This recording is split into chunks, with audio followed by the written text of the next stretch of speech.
It's time for the Double Stop with Brian Sword. Welcome to the Double Stop. I'm Brian Sword. This week on the show, I have producer Howard Benson. Now, Howard's had a brilliant career, but one that's been pretty much the opposite of most of the producers I talk to. For most of them, we talk about their huge success in the 70s and 80s, and then how they adapted in the early 90s when the musical landscape changed. For Howard, he was just getting started in the early 90s with bands such as Tuff, Bang Tango, and Pretty Boy Floyd when grunge hit, and was not for another 10 years after that when he hit it huge, even though he had been working with such bands as Motorhead along the way. So it's not like the 90s were a dead zone for him. But he did go on to produce such massive acts as P.O.D, My Chemical Romance, Adam Lambert, and Kelly Clarkson. And then he was nominated for a Grammy for Producer of the Year in 2007 and 2008. So we talked about his entire career, and he really talks with a blunt honesty about his ups and his downs. It's really an interesting chat. So let's get right to it. Here is my conversation with Howard Benson.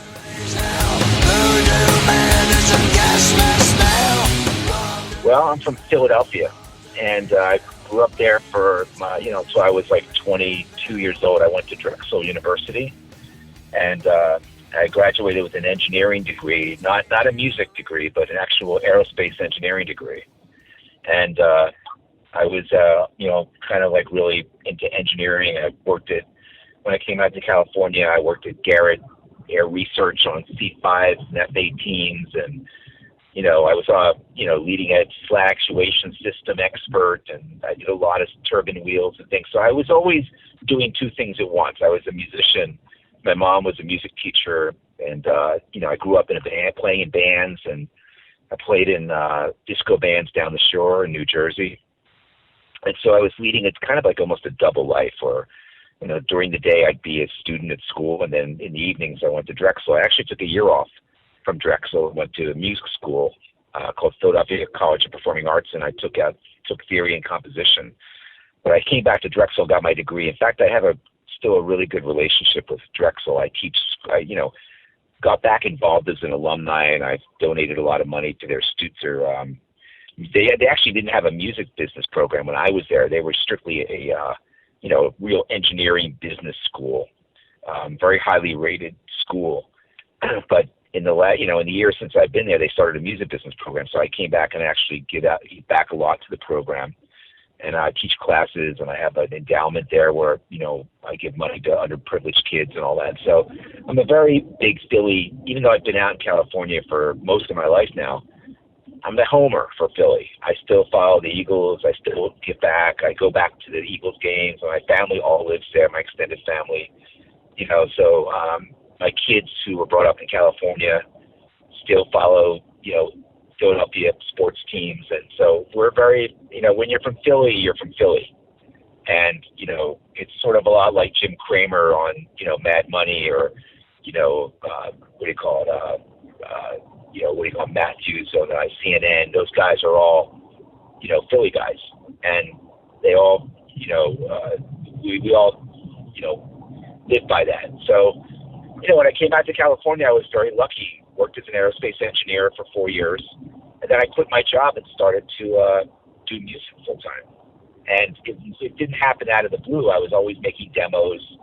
I was able to get into Sunset Sound at the time in Hollywood and meet a few engineers there who became my friends of mine. And then I started doing demos there, and I started getting known a little bit as a pretty decent demo producer. And, it was like every other producer. I went through a lot of bad times. I mean, I didn't have a hit record for a long time, and I did demo after demo. I, had a minor hit in the 80s with Bang Tango, which is like a hair band.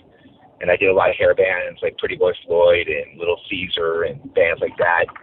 But then, with the Nirvana thing, I fell off the map, but I still got back into it.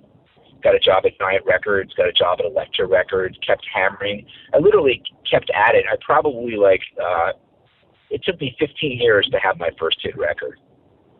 So I'm a pretty good study in perseverance. I just stayed at it. And then finally in 1999, I had my first record. I mean, I hadn't sold seriously any records at all up until 1999. And I thought maybe I'd done something in a previous life to piss off somebody. I just was like, everything I did just didn't sell.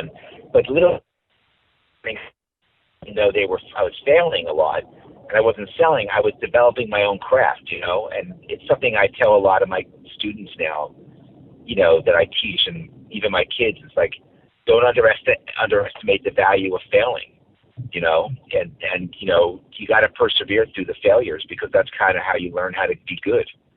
And, in 1999, I had my first hit record with P.O.D. And I, believe it or not, sold 40 million albums since then. And it changed my life changed like almost overnight, from just a, struggling record producer to, being one of the, guys who really defined the 2000s, with the records I did. So it was, I was the first guy in Pro Tools, and a lot of that had to do with my college background, because I had a lot of background in engineering and computer science. So when Pro Tools came along, I jumped on it. And I would say that was probably the most important thing that happened to me. I was on Pro Tools way earlier than anybody else was. I was using it in '97 to do like Less Than Jake records and things like that. So, jumping into the computer was a big deal for me. And, a lot of my peers were very slow to follow that. They didn't get into it for years, or 5 years after that. So by the time they started using the computer, I was already like made my name and was getting client after client, because they wanted to know, how did I make this shitty band sound so good? And so, hey, that guy can't sing. How can he sing on your record, but he can't sing on anybody else? It's like, well, there's a thing called auto-tune that none of you guys know about, but, things like that, where I was very lucky to get in, and a lot of it had to do with my engineering background. So, anyway, that's kind of the whole thing in a very quick, 2 minutes. I noticed in your credits, it had, around that time, it was digital editor or digital producer. What did that mean at that point in the technology? It meant that, at the time there wasn't a lot of that. So digital editing was something that was new. So like I would use a lot of stuff that disappeared, like the Turtle Beach 2-track digital editor I used on Motorhead records, and I used the original Avid stuff, which turned into Pro Tools. Anything that I could get my hands on that was a computer. I didn't realize it was that big of a deal. To me, it was normal. To the rest of the music business that was locked in using tape, it was completely, it was, they couldn't imagine it. It was like I don't even know what you would call it. It was terrible for us to use computers. I mean, bands were made to make records on tape. It's the way it always has been done, I just bucked the trend, not realizing I was bucking the trend, you know what I mean? So, and then all of a sudden, digital editing turned into Pro Tools, turned into, everybody does now, which is pretty much digital editing, so nobody makes a deal out of it anymore, Now, if I could go back a bit, when you said you were in bands and you're a musician in your youth, at what point did you want to make the transition from musician into producer? When I realized that I sucked as in a band, my band, it actually happened, believe it or not, when I took a trip to Israel. I remember the day and the moment. I was at a band out here for 4 years, and we really never did well. And people kept saying, "Oh, we really think your band sucks, but whoever made the demo did a really good job." And so I kept thinking, well, that's me making the demo. I'm the one who's doing all the work doing the demo. And I realized also I was very difficult as an artist. Like, that's why I could deal with difficult artists, because I was a really difficult artist. Like, I signed to like production companies where they funded your demos and your masters, and I would fire producer after producer because I didn't like what they did. And I realized I was kind of not an easy person to work with.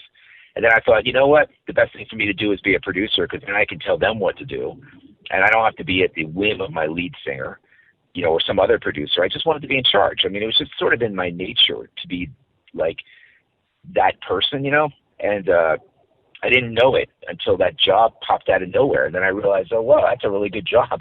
Like, I don't have to travel. I don't have to go on the road. The band they don't get paid. I always get paid. Like, it's sort of like the perfect job if you're a musician and an engineer. You know what I mean? If you have musical ability and technical ability, being a record producer is a pretty good gig. Like, it fits both the things. So I remember I was in Israel on vacation with my family, and we were, like, I remember where I was, and it popped into my head was like, wow, my band really sucks. I got to get out of this band. I'm going to do producing. and I'm going to quit my aerospace job in about 3 weeks. And it was like one of those things, just an epiphany, but I think it built up from all the, fact that we hadn't gone anywhere. My band just never got anywhere. We weren't very good songwriters. We weren't very good singers. We weren't very good performers, but the demos were really good. So, something's telling you something there. Yeah. And you worked with artists such as like Matthew Sweet in his early days. How did that relationship start? Oh my God. Well, actually, I think that David Kahn worked with Matthew Sweet, and I was sort of his programmer. So I didn't really produce Matthew Sweet, but I was on his records. So believe it or not, that Matthew Sweet record was interesting for me because that was in 1980 something. And I just met David Kahn, who was the head of A&R at Columbia.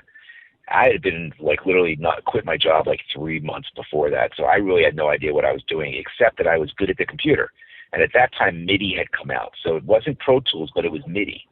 And nobody knew how to use MIDI but me.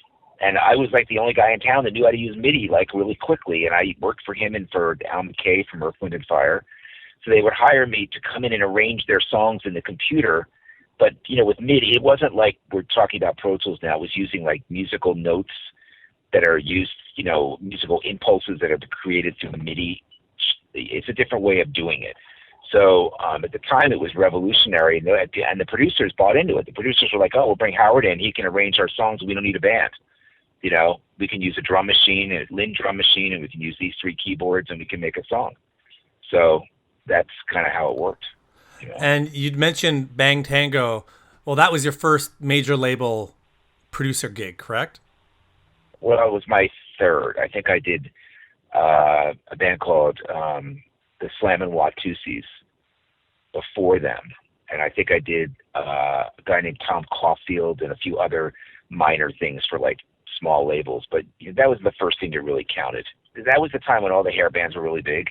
So somebody said, hey, there's this really cool there's this cool band rehearsing, go see them. And I went to see them, and I was the only guy there. And then I struck up a conversation with them, and I told them, and I started arranging their songs. And then, one thing led to the other. And then when they got their record deal, I became their producer. So I must have impressed them enough with my knowledge, you know what I mean, to get the gig. So, and they're still slugging it out. Yeah, they are. Well, some version of them is. I'm not sure. Yeah, true. I think it's the same singer, but I don't think anybody else is still there. No. And that was a band that seemed to, I remember when it came out, and they had some videos that played and MTV'd Much Music. I'm in Canada, so they played on Much Music here. But they never quite really hit over the hurdle. But how did that help your career at that point? I think that a lot of people thought the band was not very good. And when they heard the record, they heard that the record was really good. And also, I spent a lot of time on the singers, the vocals, because the singer was kind of he was a crooner, not really a singer. So they thought, wow, this band is really good. That happens to lots of bands, by the way, so it's not just them. But I think it was also different. The band itself deserves a lot of credit. They just were a different band. They were like a funk band playing hair metal. They looked like a hair metal band, but they played funk music. So the bass player was different, and I made some, even though it didn't do that well, it wasn't a big hit, it was different than everything else. So I didn't really get typecast as much as everybody else did back then, So, and I didn't have enough big hits to get typecast. I wasn't like Tom Werman or Beau Hill or guys like that had massive hit records. I still was under the radar a little bit, which actually worked out really well for me. And you transitioned to other bands, like you said, like Pretty Boy Floyd and Tuff. Any memories of working with a band like Tuff? How was that? I don't remember much about that. That was sort of like another one of those bands that just was copying another one of those bands that was copying another one of those bands, So at the time I got into it, I got in late, to be honest. By the time I got in, it was like buying a stock where it's already at the top. All the stuff you buy is just, it's just going to go down. And so most of the records I did were sort of right before Nirvana came out. And if it had been 4 years earlier, maybe they would have stood more of a chance. But I think we just, came in at the wrong time. I did. But, I'm actually kind of happy it worked out like that. It looks, for me, I didn't get typecast. So, you know, a lot of the bands got typecast, though. You know, I mean, Tuff looked like Poison, that looked like this. You know, I mean, Stevie had band, and you know, but they were all good guys. I mean, none of the bands I worked with I regretted. I mean, I liked all of them. Even Pretty Boy Floyd was a lot of fun to work on. You know, so you know, they let me do whatever I wanted, basically. You know. And when you worked with SouthGang, that had Butch Walker, who went on to have a really great career. Was that a relationship that came back for you when you started working with them? Not at all. Butch, no, eh? Butch is kind of an asshole, if you want to know the truth, and you can print that. So there's only one person in the music business that's ever trashed me in print, and he's one of them. He wrote a book, and he trashed, for some reason, I have no idea why, but he trashed me. And because I was tough in making the record I was producing, and he didn't want to be produced. He wanted to be the lead singer of the band. He thought the lead singer was awful. He wanted to be the star of the band, you know? So he wanted to be the guy, and he wasn't the guy. He was just an average guitar player, and he's still kind of average. I mean, he's never had a big, I mean, you think about his career and my career, you know, so 40 million albums, what has he done? A few singles here and there. He's never really been a worldwide, you know what I mean? He's like a B-level artist, you know? He's a B-list. I mean, I work with A-listers, so I mean, I don't even think about him. But somebody pointed out that he wrote a book and he trashed me in it. And I was like, why would anybody trash me? Like what did I don't have any enemies really, you know, but he just got mad. I don't know. I don't know what he was angry about, you know. The band didn't happen. It just didn't happen. I mean, they played hair metal. That was a copy of hair metal. That was a copy of hair metal. That was a copy of hair metal. You know what I mean? So it wasn't that original. You know, it was just, you know, it was just schlock music, frankly. Probably the worst band I ever worked with, by far. You know, like was put together by an A&R guy with a bunch of guys from Georgia who were like hicks, you know, with the, you know, guys that were just trying to copy everything else that was out there. And I did 2 records with them. The second one, I was actually taken off the record by the band because they hired a new manager, and actually it was a turning point in my career because the record was taken over by a guy named Keith Olsen, who is famous, very famous guy, and he taught me everything. Like, he was my mentor. And if they had not done that, I never would have met Keith, and I never would have learned how to really produce records. I mean, it was one of those great moments where you take lemons and make it into lemonade, you know? And it was funny. The second week, this is a funny story. After they let me go, after 2 weeks of recording, their new manager came in, and he was like, we don't know who Howard Benson is. Fuck you. We're going to get Keith Olsen. So I went to see Keith Olsen, and I said, Keith, they're letting me go, and I don't know you, but will you let me stay on as just an assistant? I would love to learn from you, because I realized at that point I needed to learn some more stuff, and I was willing to go back in a little bit, you know, retrench and to learn some stuff. And Keith said, you know what, nobody's ever had the, you know, like the intelligence to do something like this, you know, to say, hey, you know what, and I like you, and I think you're going to be successful, so I'll take you under my wing. Now, Keith didn't take shit from anybody. So two weeks into the project, now Keith is producing SouthGang. The band comes up to me and goes, boy, we wish you were the producer again, because Keith doesn't listen to anything we have to say. He's the guy. It's his way or the highway. And I've said, you know what? Fuck you guys for firing me. You guys are now stuck with Keith, and he's not going to listen to anything you have to say. At least I listen to you guys. Now you got a real producer in there, and he doesn't give a shit, you know? So it was like I was the happiest day. It was the funniest day, because I just sat there and stared at him, and I was like, hey, man, you brought this on yourself, you know? So, and it ended up that I ended up becoming successful, and those guys ended up in obscurity, you know? So that was a fucking hard project to make. You know why? The problem with SouthGang, everybody wanted to just make money. There wasn't anybody that cared about the art. You know what I mean? Nobody was in it for the art. Everybody was in it for the money. It was like a money thing. So it was kind of like you could feel it all around, you know? So, I don't know. That band was like the worst of them all. You know, I did other bands like Child's Play, bands like that. They were all cool bands. They had guys in there who really wanted to win for the art. But those guys didn't give a shit.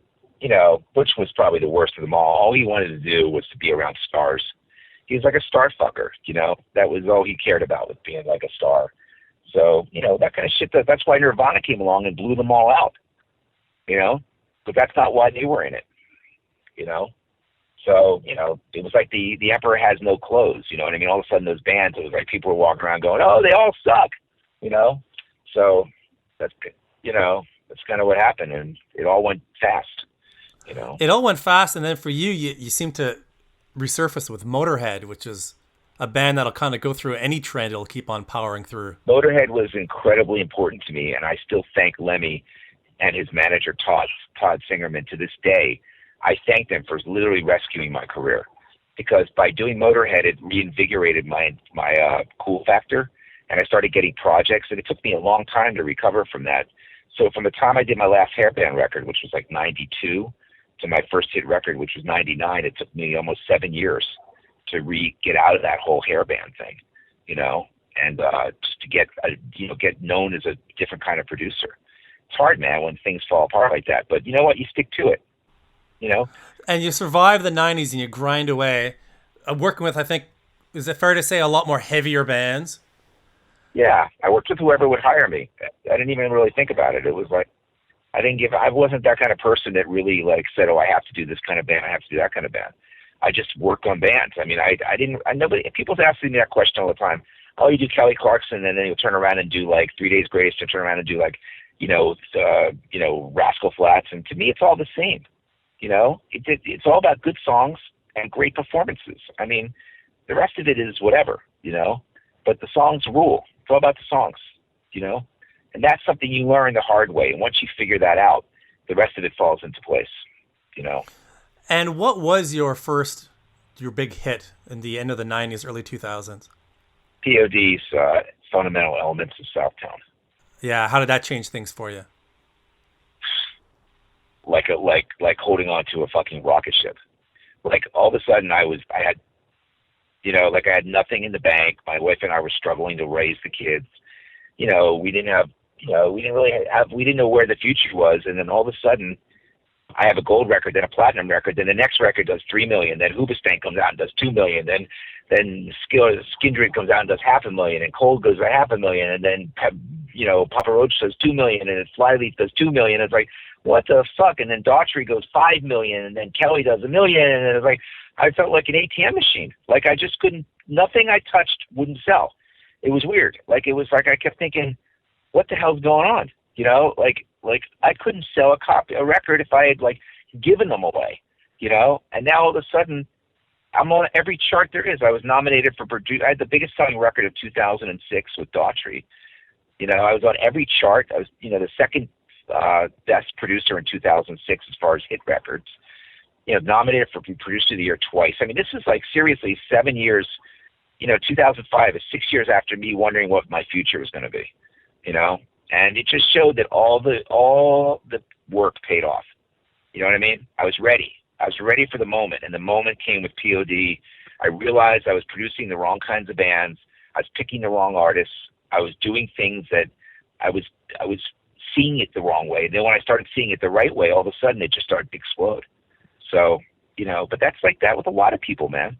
It's like you look at the guy on the Mets right now who's hitting what's that guy's name? He's hitting every ball out of the park. All of a sudden he's this amazing home run hitter, and he's not even somebody he's ever heard of, and he's been, lighting up the ball game. So somebody, it's like that. It's like, hopefully in your life, that's what happens. You figure it out, so, or it figures you out. I'm not sure what happened, so I'm just happy it did. And you've been doing it for a long time, and all of a sudden you're this overnight success, and that's what a lot everywhere. of people thought. Yeah, a lot of people thought I was an overnight. They were like, oh, it's like David Foster had a really good say. Here's your arc as a producer. Who's Howard Benson? Get me Howard Benson. Get me the next Howard Benson. Who's Howard Benson? That's your career arc. Oh, shit.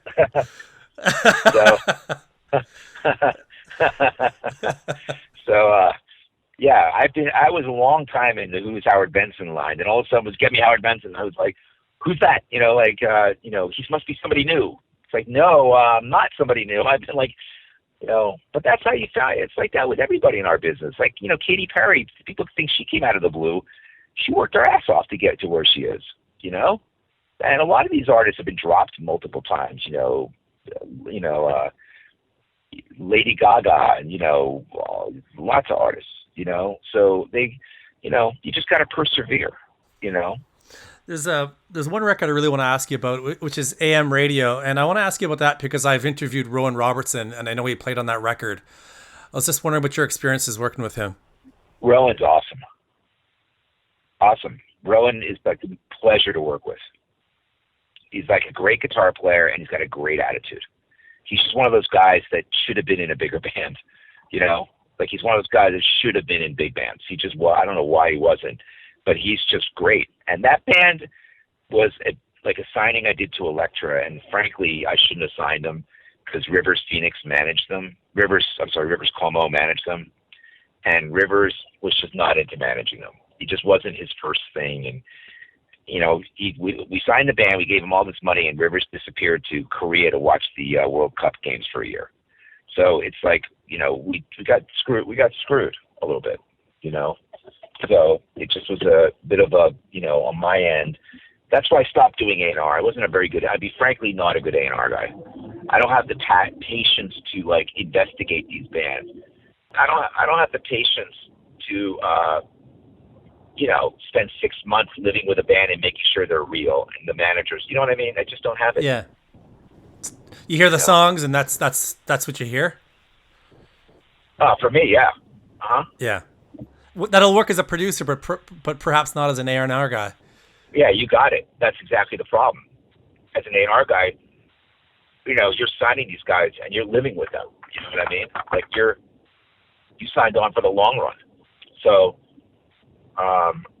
if you, sign a band where, they're just in it for the money, or there's like a mother who's like, going like, oh, I'm going to manage the band, and you don't know it going into it, you could be really screwed, Now, as that decade went through and you're, the hot gun producer, I'm just curious about, was it just that you hung in long enough and then finally it happened, or was it just that you kept on learning and growing to get to that point where you were able to take that next step?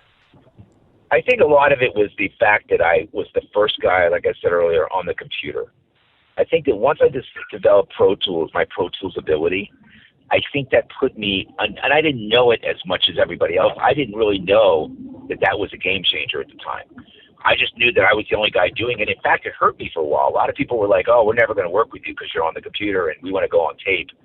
But little did I know that my records all of a sudden went from, this is a good example. The first record I did in the computer was Sepultura, and that was a good record. But the one that I really loved was Less Than Jake, Hello Rockview.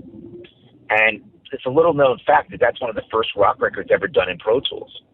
And if you listen to like some of the material on there, if you listen to the arrangements, that's finally what I was hearing in my head, that record. Like History of a Boring Town, the really grandiose big rock arrangements where they have big endings and like, triumphant like codas and things like that. I couldn't get that stuff out on tape because I just couldn't do it. And I don't know, I didn't have the money, I didn't have the budgets. Like I couldn't make the wall, but I kept wanting to make the wall. And I just couldn't do it because I didn't have, I couldn't hire all those people to do it. And, I didn't know how to do it. But all of a sudden I have a computer and I can make Youth of the Nation, or I can make Move Along, the All American Rejects record. Like that's a huge hit for me, the Rejects.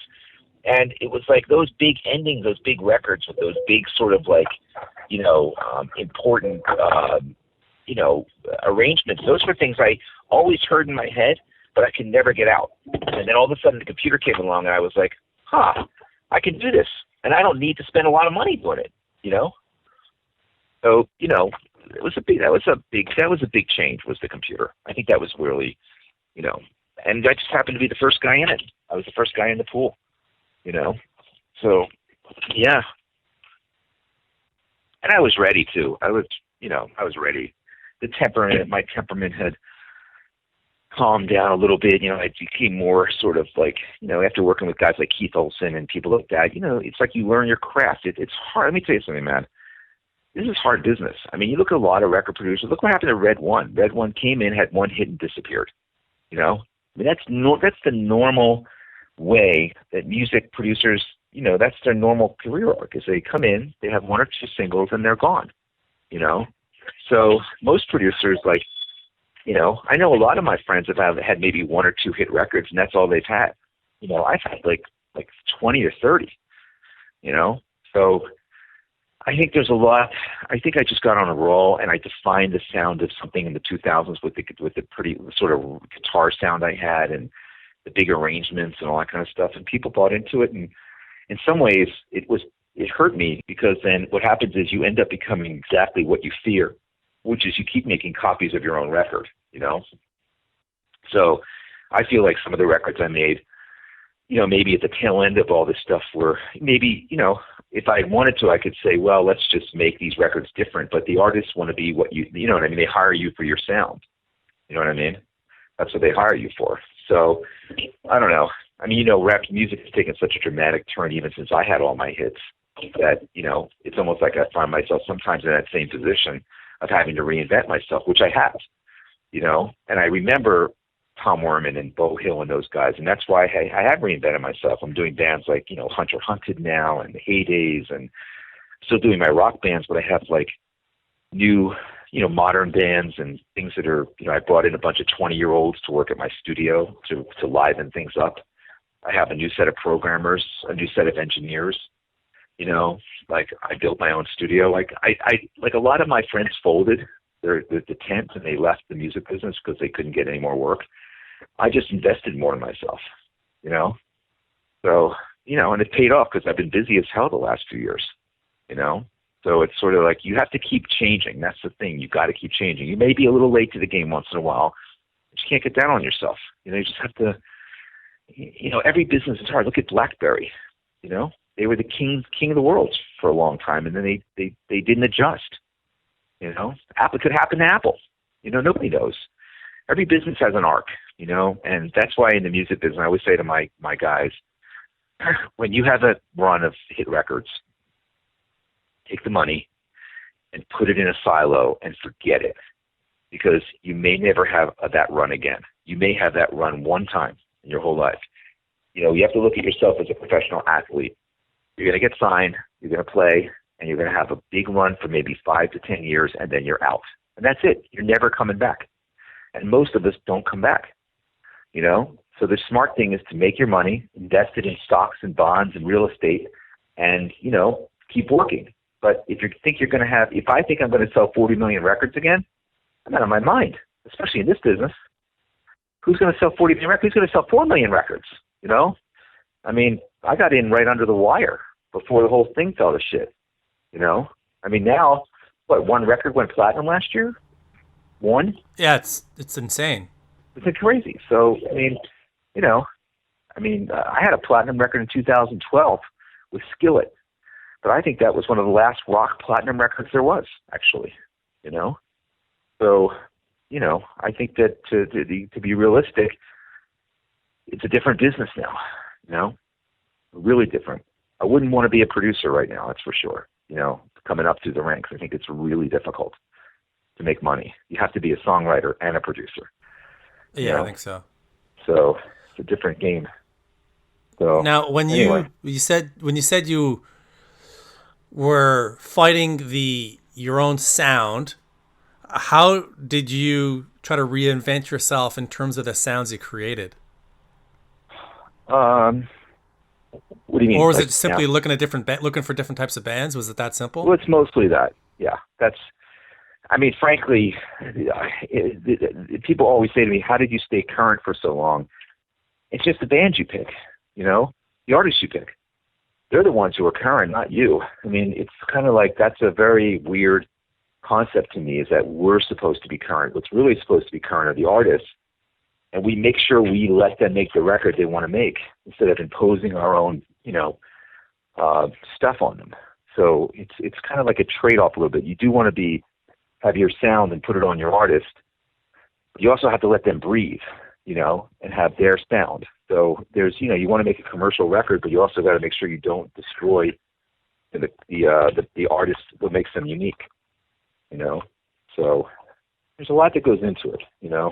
there's a lot of thinking, and you're thinking about this shit all the time, by the way. You sit around and dwell, just dwell on it. Just dwelling, you know, and the artists dwell on it. They sit around and dwell on it and dwell on it and dwell on it. You know, it's like, you're dwelling on it and you're thinking about it. Should we do this? Should we do that? Should we do this? Should we do that? You know, so, but then it's business. It's competitive, you know.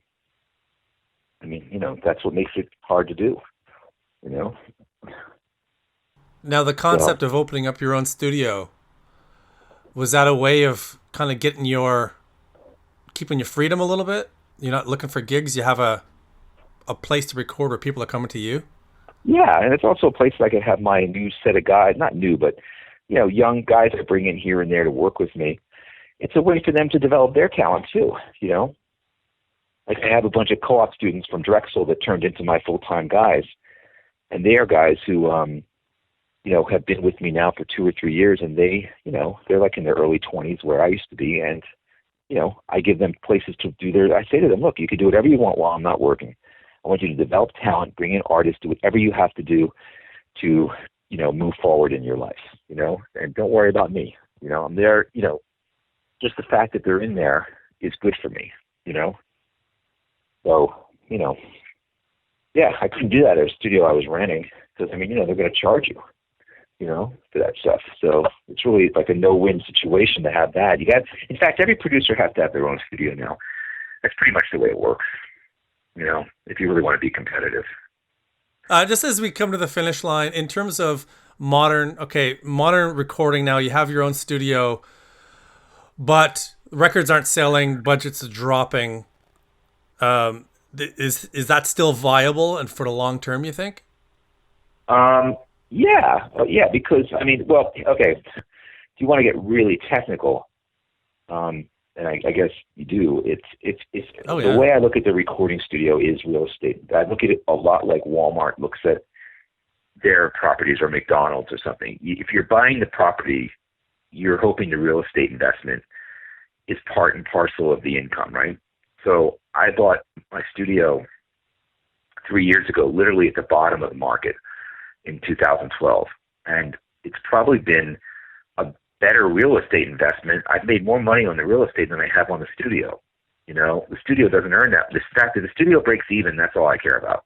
I'm not looking to make money on the studio. I just want it to pay its bills. So the studio pays its bills and the real estate appreciates. And the real estate is what's really where it's worth. Now, a lot of guys, I think, make a big mistake. The guys who have their home studios, they're doing it the right way. Or they put a studio out in the garage, that's the right thing to do. But if you're going to rent like a place like in a strip mall, or you're going to rent like a commercial place or industrial warehouse or something to put your studio in, you're paying rent to those people. So you immediately have a nut you have to, my nut is basically the mortgage, right? And the taxes and things like that. Their nut is they're paying to a landlord and they get nothing back from that. Nothing. It all goes to the landlord. So there's no appreciation. All the money goes to the landlord. So they're not making any money. All they're doing is losing money constantly, because they're probably not making enough money to pay the landlord. So it's, to me, if you're going to own a studio, you have to treat it really like a business and own the real estate, because the real estate's what's worth the money. It used to be the studios were worth money, but they're not anymore. So, if you want to own it, buy a good piece of real estate, build a studio on it, and let the real estate appreciate. So that's how I looked at it, and it's worked out great for me, because my real estate's probably gone up about 20% since I bought it. And, that's way more than I would make on the studio, So, I think if you're in the music business, you need to be a really, really good businessman. And by the way, most of the people aren't. So I see so many of my peers who are poor and don't have money, and they spent all their money because they thought the gravy train would go on forever. They thought there would always be hit records. They thought it would never change, and it always changes. Always changes. It's art, and it's like social stuff and things you cannot predict what's going to happen. So to just assume you're always going to be on top is really fucked. I mean, maybe one or two guys, can do that. I mean, I would say in my world, Rick Rubin is a guy who has been able to transcend more than anybody, a lot of different genres. And, But Rick and I have different lifestyles. I mean, I'm married with kids and everything like that. I sort of have a suburban life, you know, so it's not like the, you know, end all be all to me, you know. So I think that, you know, I think it depends on what you want out of it, but you certainly have to be smart with your money or you're going to find yourself in serious trouble, you know. And you do. You see most of the artists I've worked with are in trouble, almost every one of them, you know. They don't make money. I mean, who makes money? You know, I mean, a few of the bands I worked with do, but most of them don't, you know. But by the way, the public doesn't think that, which is really weird, you know. The public thinks everybody in a band is a rock star, but they don't see how hard their lives are. You know, I totally sympathize with these guys and empathize with them. When, you know, when I see them in the studio and I see how hard their lives are, it really sucks because people think that, the evil artist is making all the money. It's like, no, they're not. They're not at all. You know, they're barely surviving. So, you know, I think it's a very big misconception about all that stuff. You know. There you go, a good look at the life and career of Howard Benson. Next week, I have an interview with bassist Anthony Esposito talking about his time in Lynch Mob, Ace Frehley Band, and now Red Dragon Cartel. So you can look for that next week. Now that's it for this week. If you liked what you heard, please leave a 5-star rating on iTunes. It really helps spread the word. Since I am kind of a one-man show here, my time goes into booking interviews, doing the interviews, editing them, and uploading. So on the promoting side, I need all the help I can get. On a side note, my buddy BJ has just hit a huge milestone with 100 episodes on his show, the Rock and or Roll podcast. So make sure you check that one out. His guest this week is my co-host from last week, Greg Renoff, so you don't want to miss it. That's it for this week. I'm Brian Sword. Thanks for listening.